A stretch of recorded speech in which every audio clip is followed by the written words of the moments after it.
বিসমিল্লাহির রহমানির রহিম। সুপ্রিয় শিক্ষার্থী, আসসালামু আলাইকুম। আশা করি সকলেই ভালো আছো। তো এখন আমি আলোচনা করব অষ্টম শ্রেণীর বিজ্ঞান দ্বিতীয় অধ্যায় জীবের বৃদ্ধি ও বংশগতি। তো জীবের বৃদ্ধি ও বংশগতির এটা হলো কি আমার প্রথম ক্লাস। তো চলো শুরু করা যাক। প্রতিটি জীবের দেহ কোষ দিয়ে গঠিত। আমরা জানি কি প্রত্যেকটা জীব, ছোট বড় যা জীব দেখি বা আমরা যা চোখে দেখি না, প্রত্যেক জীবের দেহই কিন্তু কোষ দ্বারা গঠিত। এককোষী জীবগুলো কোষ বিভাজনের ধারা একটি থেকে দুটি, দুটি থেকে চারটি কোষে বিভক্ত হয়, এভাবে বংশ বৃদ্ধি করে। তো এককোষী জীবগুলো কি করে, একটা থেকে দুইটা হয়, দুইটা থেকে হয় চারটা, চারটা থেকে হয় আটটা, আটটা থেকে 16টা, 16 থেকে 32, এরকমভাবে তাদের বংশ বৃদ্ধি হয় কিন্তু, অর্থাৎ তারা সংখ্যায় বাড়ে। বহুকোষী জীবের দেহকোষের সংখ্যা বৃদ্ধি হয়ে জীবদেহের সামগ্রিক বৃদ্ধি ঘটে।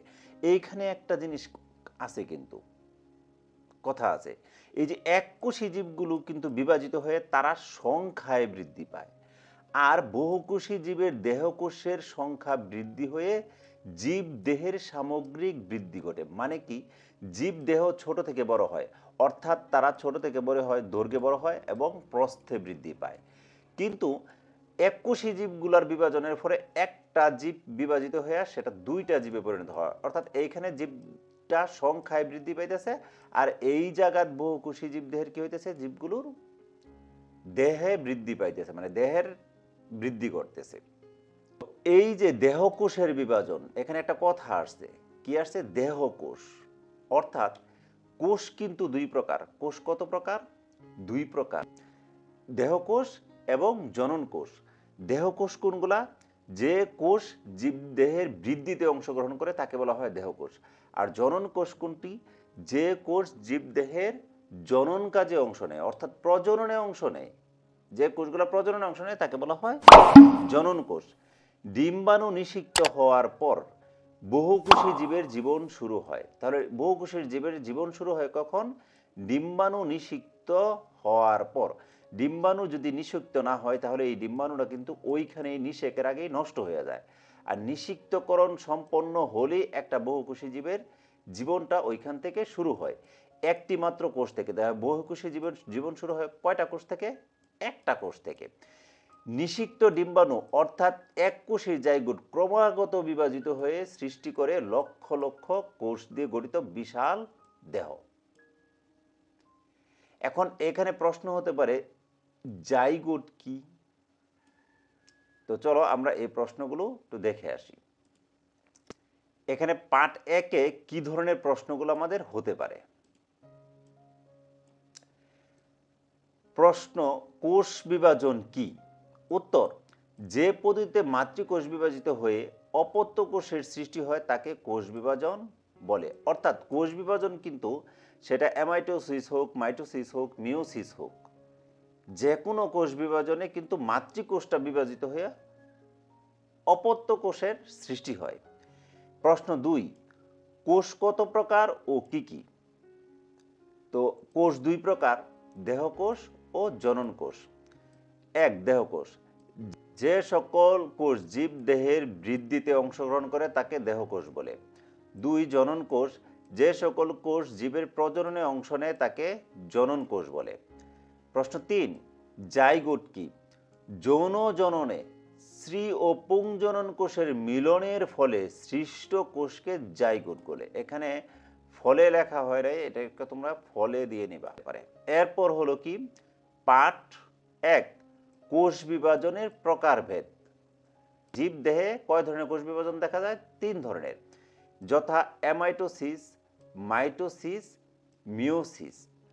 এখন প্রশ্ন হলো, অ্যামাইটোসিস কোথায় বিভাজন হয়, মাইটোসিস কোথায় হয়, মিওসিস কোথায় হয়, এটা জানি না। কিন্তু এটা জানি যে অ্যামাইটোসিস হয় কোথায়? আদিকোষী এবং এককোষী জীবে। তো অ্যামাইটোসিস কোষ বিভাজনটা কাদের মধ্যে হচ্ছে? আদিকোষী এবং এককোষী জীবে। এখন প্রশ্ন হলো, আদিকোষী জীব কি বা আদিকোষ কি?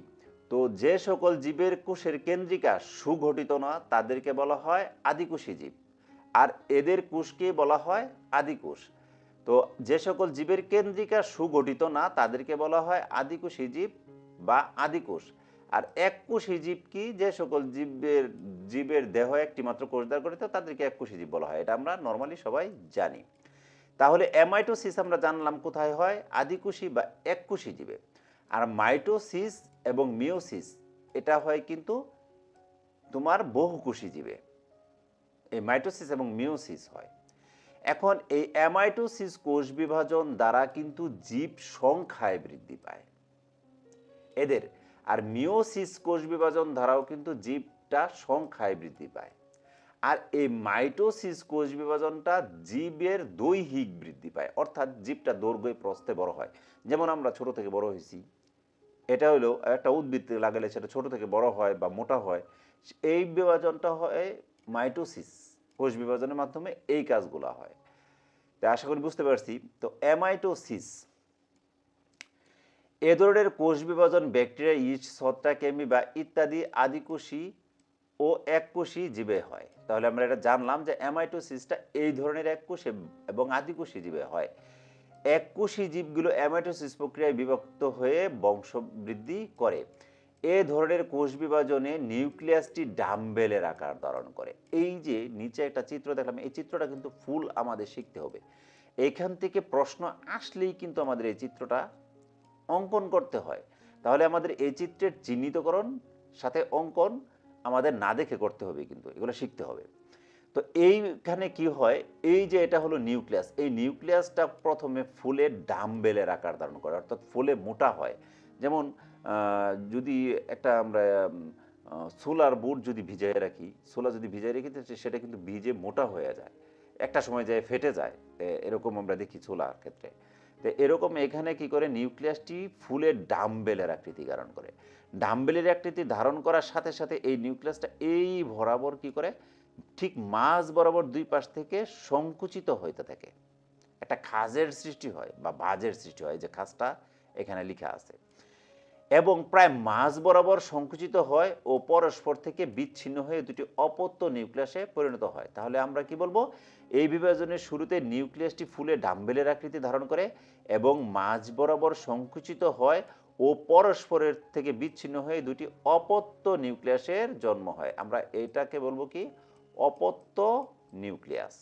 তো দুটি অপত্য নিউক্লিয়াসের জন্ম হয়।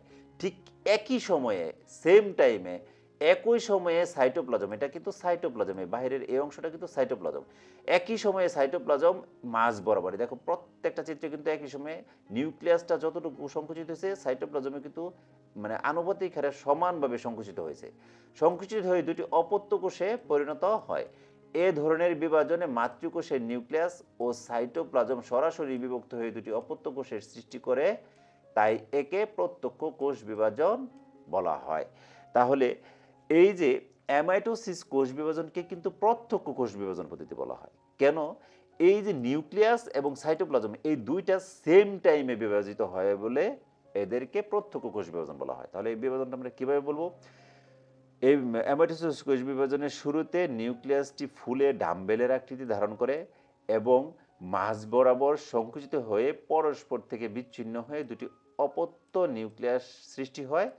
একই সময়ে সাইটোপ্লাজমও মাঝ বরাবর সংকুচিত হয়ে বিভাজিত হয়ে দুটি অপত্য কোষের সৃষ্টি করে। এখন দেখো, যখন সাইটোপ্লাজমটা ফুল বিভাজিত হয়েছে তখন বলতেছি কিন্তু আমরা অপত্য কোষ, আর যখন নিউক্লিয়াসের বিভাজন হইতেছে তখন বলতেছি অপত্য নিউক্লিয়াস। অর্থাৎ সাইটোপ্লাজম এবং নিউক্লিয়াস যখন একসাথে থাকে তখন এই অংশটুকুকে হয় আমরা বলবো কোষ, আর যদি কোষটা বিভাজিত হয়ে ছোট ছোট কোষ পাই সেটাকে বলবো আমরা অপত্য কোষ। অ্যামাইটোসিস বলতে কি বুঝো, ব্যাখ্যা করো, অথবা অ্যামাইটোসিস কোষ বিভাজন কাকে বলে? যে কোষ বিভাজনে মাতৃকোষের নিউক্লিয়াস ও সাইটোপ্লাজম সরাসরি বিভক্ত হয়ে দুটি অপত্য কোষ সৃষ্টি করে তাকে অ্যামাইটোসিস কোষ বিভাজন বলে।